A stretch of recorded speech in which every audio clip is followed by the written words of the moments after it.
Hindi, ano po to, Mr. President, live, ano po to, interview po, ano po to, Talagang video? sinabi ko, pero hindi tama yan. Nasa video po, Mr. President. Sinabi hindi addict, sabi ko drug dealers and drug pusher. Bakit mo patayin yung addict? Dali mo sa ospital.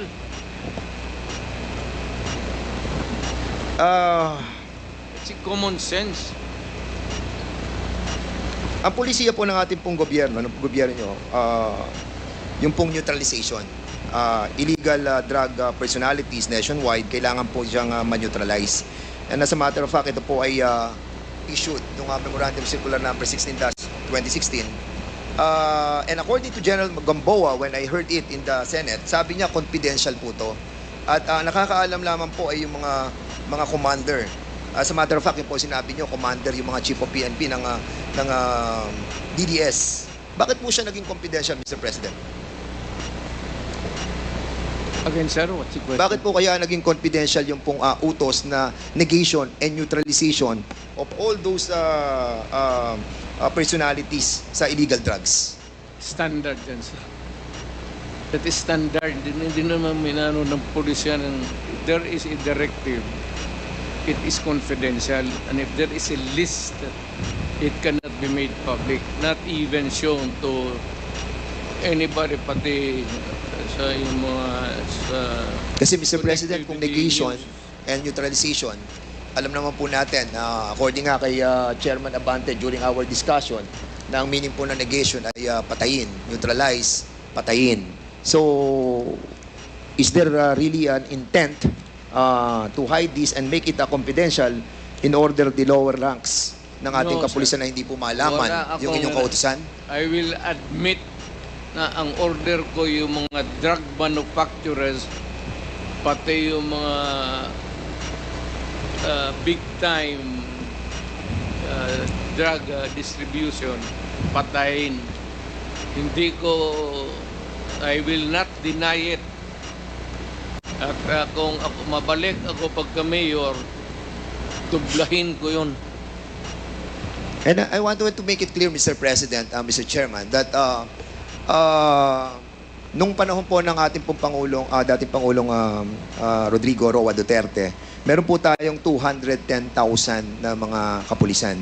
And during that time, kung titignan mo yung mathematical computation, if ever na nagkaroon po tayo ng 20,000 na killed during that time, ay kung magkakaroon po tayo ng ratio na 1:1, ay sasabihin po natin that majority of the members of the PNP ay hindi naman po na-involved dito po sa war on drugs. Would you agree with me with that, Mr. President? Yes, sir. Mayroon kasi yung mga drug enforcement units lang siguro. Sila lang po yung na-involved? Not all policemen, any police department of a city or a province are dedicated to the drug operations. Meron talaga yung unit, sir, hindi lahat. There's the anti-smuggling, anti-narcotics, ganon, may especially. Thank you, Mr. President. Mr. Chairman, meron kayong nabanggit sa Guardian. Sa Guardian, noong pong July 1, 2016. At sinabi po ninyo dito, Mr. President, Mr. Chairman, during the campaign, you said 100,000 people would die in this crackdown. With so many dead bodies dumped in Manila Bay, that fish there would grow fat from feeding on them.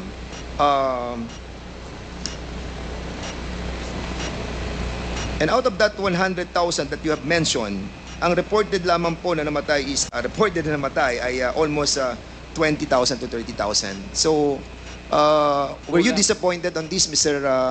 Kulang. Were you disappointed that it's only 20,000 to 30,000? Sir, kung pabalikin mo ako sana pagka-presidente, I will make up for the yung kulang na ano. Kawawa naman po yung mga pamilya, Mr. President. Actually, marami po mga napatay na hindi po nabibigyan ng hustisya, and I think this is not a laughing matter, Mr. Chairman. This is my message, sir. Yes. Pagka pumasok ka sa droga, pumasok sa krimen, iyo yan. But iyo yan. Yes, but Mr. President, you manifested. And Yes. And they heard me. say that do not do it because I will kill you. Yeah, but you manifested a while. Narinig nila Yes, yan, Mr. sir. I understand po. You manifested a while ago that those that were killed during the war on drugs were not all addicts and high-value targets. Iyan ang Kaya hindi po nagmamatch yung... that would be a matter of mathematical sir. Hindi lahat talaga tama ka. Tama ka. Okay. It could not be na lahat durugista or even connected with drugs. And because of this pronouncement, Mr. President, because you have mentioned of the reward system, doon po sa nabasa kong sa news, and if I may, police were outsourcing extrajudicial killings to the same vigilante gang they accused of murder.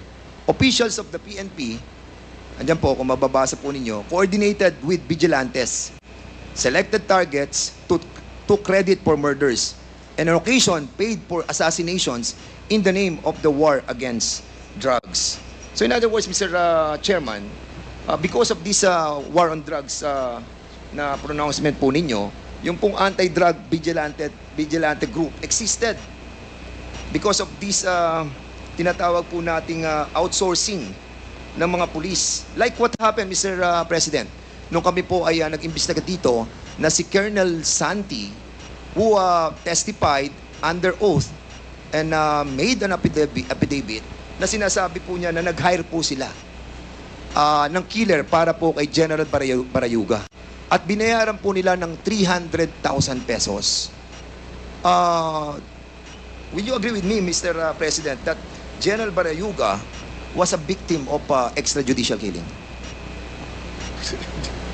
I'm sorry, sir. I'm not. Wala talaga akong maisabi dyan. Hindi ko alam ano sinasabi mo. This happened, Mr. President, during your time. Yeah. But you don't know what happened to General Barayuga? Wala akong... Mr. Chairman, kasi po, panahon po ninyo to, nung mamatay si General Barayuga, and it saddened us kung hindi po natin alam kung ano po nangyari doon sa kaso yun. Yan ang problema eh. Gusto ko rin malaman kasi it was during my time. I am as much interested as you. Kasi Mr. President, General po to. Pero yung utos ko, Apo. inaamin ko, Na ano po? walang problema yan. Hindi nyo po ba inimbestigahan itong tungkol kay General Barayuga? Wala akong nakialam dyan, sir. Kindly wrap up. Kasi po, Mr. Mr. That is a personal, maybe, I do not... Kasi po si... Wala akong na magpatay ng general. Kasi po, ito pong si Colonel Hector Grijaldo, na siya pong nag-aakusa sa amin that kami daw po ay pinuwersa namin siya, kinuors namin siya, hinaras po namin siya. Siya po ang chief of police ng Mandaluyong when this murder of General Grijaldo happened. General Barayuga happened. And that's the reason why we are asking about kung nalaman po ninyo itong kasong to, Mr. Wala, sir. Sino yan, sir? Sinong suspect? Well, according po kay Colonel Santi, ang suspect po ay si Colonel Leonardo at si Colonel Garma. He mentioned in the affidavit that Colonel Leonardo called him. Kaya nga po, tinatanong po namin sa inyo kung nalalaman po niyo yung kaso Well, yun. I do not know. There should be cases by now. There should be a case filed by now. Kung ganun, lalo na general. So, anong ginagawa ng police pati military dyan? There should be more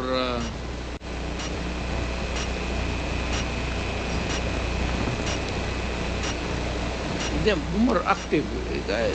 Lalo na yung general. Okay po. Mr. Chairman, Mr. President, merong pronouncement sa Philippine Daily Inquirer written by Marlon Ramos, Robert Dehon, noong October 14, 2016. And De Lima called mother of all drug lords. Nakasulat po to at binabanggit po. Naniniwala po ba kayo that si Secretary De Lima ang mother of all drug lords? Who said it, sir? According sa report ay mga tao po natin sa Malacanang ay Sino, si sir? Director Ruel Lasala and Reynaldo Esmeralda, former NBI officer in charge ng Department of I Justice. would like to congratulate them for making this statement. Secretary De Lima, would you agree with the statement of the former president that you are the mother of all drug lords?